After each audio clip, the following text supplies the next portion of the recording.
Hey guys, Jaden here, and today I'm going to be reacting to Yolanda Saldivar's 2020 interview. This interview was done in 1995 after she got convicted and sentenced for killing the tejano singer Selena.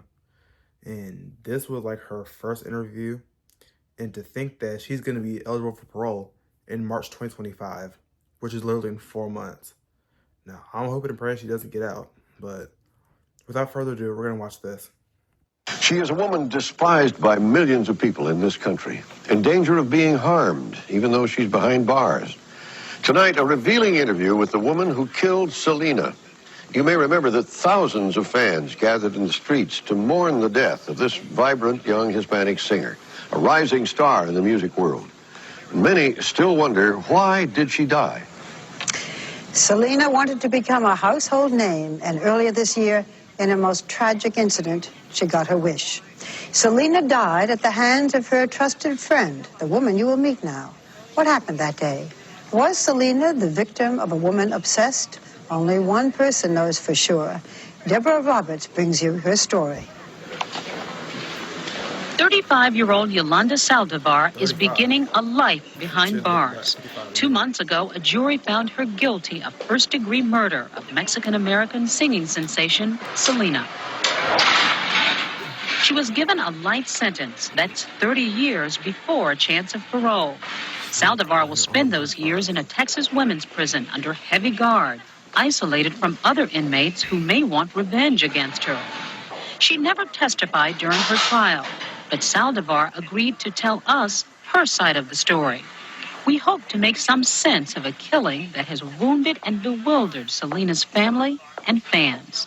They have made me out to be a monster. And I just want to say, I did not kill Selena. It was an accident. And my conscience is clear. Selena was only 23 when she died at the hands of Saldivar. She was a Grammy-winning, undisputed queen of tejano music.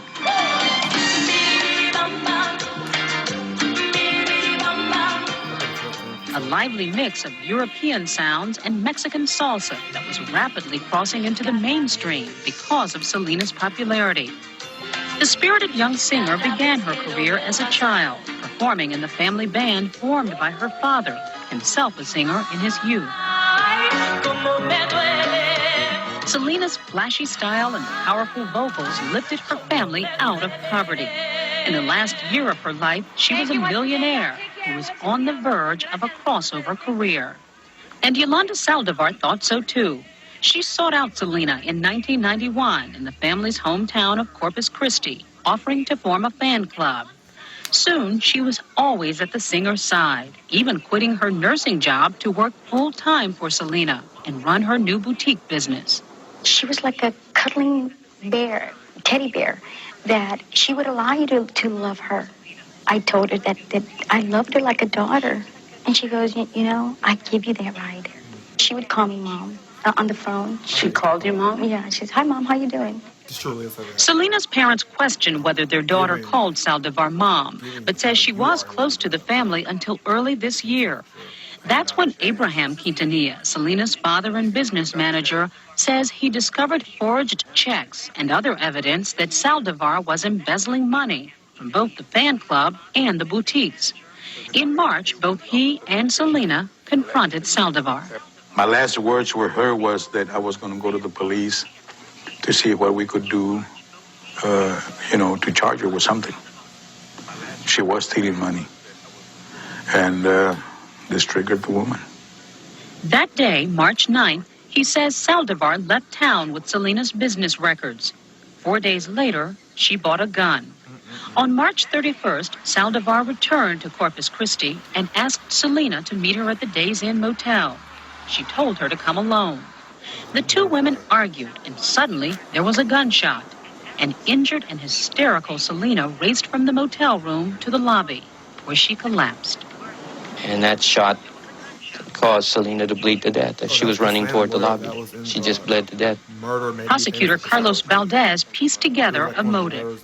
The defendant had wrapped up her whole life around Selena Quintanilla Perez. Her whole world was walking out the door, and she wouldn't stand for it, so she shot her. Just keep her alive and enjoy her music. The grief-stricken Mexican-American community mourned Selena as an idolized daughter or sister. Thousands turned out for a candlelight vigil, saying goodbye to a shining young role model who never forgot her roots. The one thing no one disputes is what ultimately happened here at the Days Inn in room 158. It was Yolanda Saldivar who fired the single gunshot that killed the young singer. But why the shooting happened is still the subject of intense speculation, weeks after the jury's conviction. The prosecution contends it was a case of cold-blooded murder committed by an obsessed fan out for revenge. But Saldivar insists it was all a tragic accident, a story she still stands by today. What happened that morning when Selena arrived? Did she say she wanted to fire you? Never. She never told me that. I was telling her to leave. And I said, it's over, Selena. It's over. I can't work for you no more. I can't work for you no more. She went down. She grabbed my feet and told me not to leave her. And I picked her up and I told her, just leave. And I grabbed the gun, put it in my head. I pulled the thing back. And I said, if you don't leave, I'm going to do it, Selena. And she got up and she says, Mom, we need to talk about this. We need to talk about this. I'm going to close the door. And when she was walking to the door, she was going at an angle. And I told her, don't close the door. And in that instant, the gun went off. But why didn't it hit you? Because I was pointing to the door and it just went. Did you know she was hit? No, I did not know. There was blood along the door seal. I didn't even look at the door. Yes, you did. But there was blood all over the room. You had to see it. How could you not see it? The pictures that I see, they're dots. Saldivar left the blood-spattered room and headed to her car with the gun still in her hand. She said she was looking for Selena. The next 9 hours became a standoff with police. Saldivar sat in her car, gun to her head, negotiating into the night before finally giving herself up. Many people have wondered that if you were really trying to kill yourself, why didn't you commit suicide when you were in the car all those 9.5 hours? There were many things going through my mind. I could hear her in my mind telling me, stay behind. Stay behind. I hear her tell me, you don't commit suicide because I'll never see you in heaven. Jurors didn't believe Saldivar. It took them less than 3 hours to convict her. Prosecutor Valdez insists there was no evidence of an accidental shooting. This was a simple case of cold-blooded murder. There was an intent involved, and she did exactly what she set out to do. Despite all the evidence against her, Saldivar gives a strikingly different account of the shooting and the weeks that led up to it, contradicting witnesses and the Quintanilla family. Did you steal any money from Selena's business? No, ma'am. Yes, you did. Not ever. Can you tell me if you were angry, frustrated? No, I was never angry. I was never frustrated. Quintanilla, now living with the silence of his daughter's empty recording studio, says his documents prove that Saldivar embezzled more than $100,000 from Selena.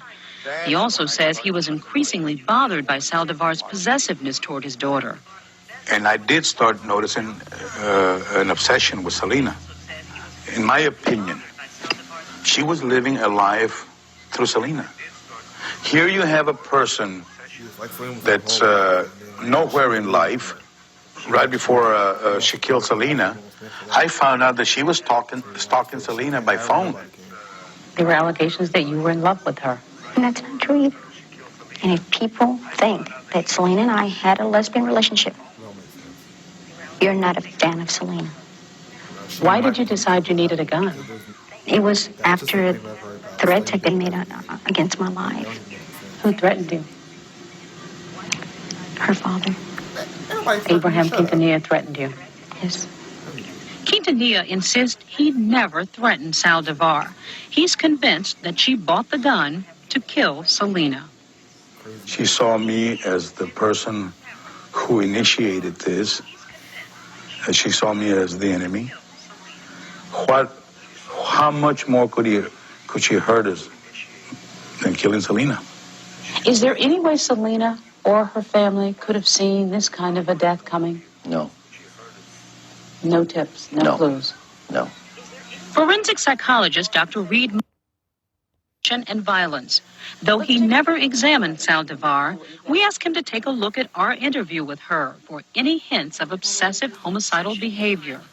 He says the strongest clue is that she brought a gun to the final meeting.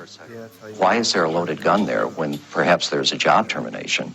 And two, why does she put the gun to her head in order to end the relationship?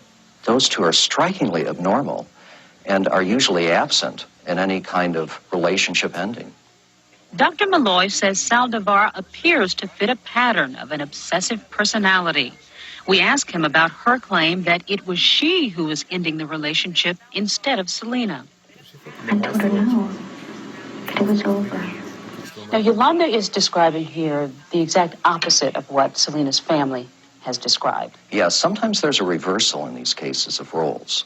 And what we may be seeing here is the person that's about to be abandoned, in order to understand it or justify it in her own mind, becomes the person in the position of doing the abandoning. So her version turns everything around. Exactly, the roles shift and the roles alter, and we have tragedy. He was particularly struck by Saldivar's answer to our next question. If you could go back and do something differently on that morning of March 31st, what would you do? I would want her to kill me. Dr. Malloy says that's an indication that Saldivar expected one of them to die that day. Instead of her saying, I wish we were both safe and nothing had happened, instead she has to direct the aggression toward herself rather than Selena. So you think that it appears that she was considering suicide here? I think so.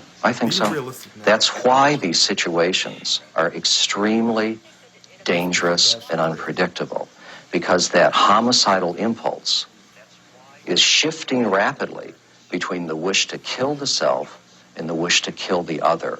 And there were just seconds there to determine who was going to die. Perhaps even less than that. Throughout our interview, Saldivar kept referring to a mysterious deep secret that she shares with Selena. She says they even talked about it on the day of the murder. You talked about a secret, that you're protecting a secret. It's true. What secret? I can't indulge that at this point because my case is in appeal. But I know that one day people will know. Let's stop it there. I don't know if there's a secret, but I do know that by her saying she has a secret, she maintains a special, exclusive relationship with Selena that nobody else has. Even now? Even now. Yolanda, whether it was accidental or whether it was intentional, you were responsible for Selena's death. Exactly. How do you live with that? It was an accident. I'm dead inside.